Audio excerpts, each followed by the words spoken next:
આજ રોજ જૂનાગઢ કોંગ્રેસ ભવન ખાતે જૂનાગઢ કોર્પોરેશનમાં આવતા લોકો માટેનો આભાર માનવો અને ઋણ સ્વીકાર માટેની સભા હતી પાર્લામેન્ટમાં.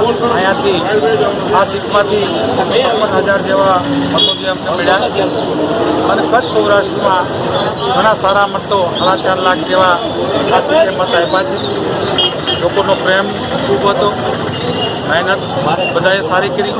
એ તમામ લોકોનો આજે આભાર દર્શન માટેનો કાર્યક્રમ હતો.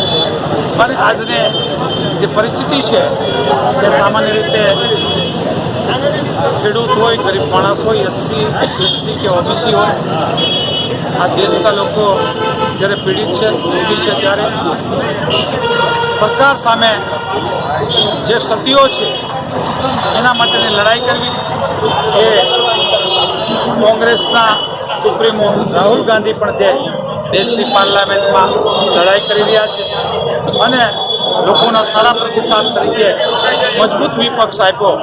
એટલે અમે પણ આ જૂનાગઢની સીટ ઉપર ગ્રામ્ય કક્ષા સુધી લોકોના પડખે રહીને વિકાસના કામમાં અમે સરકારને સહયોગ આપશું.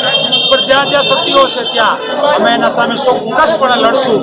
એ માટેની આજની મિટિંગમાં બધાને આભાર દર્શન કર્યો અને બધાનો ખૂબ ખૂબ પત્રકારો, જૂનાગઢની જનતા, ગઠબંધનના કાર્યકરો, આપ પાર્ટી અને કોંગ્રેસ પાર્ટી તમામનો આ તકે હું આભાર માનું. જય હિન્દ, જય ભારત.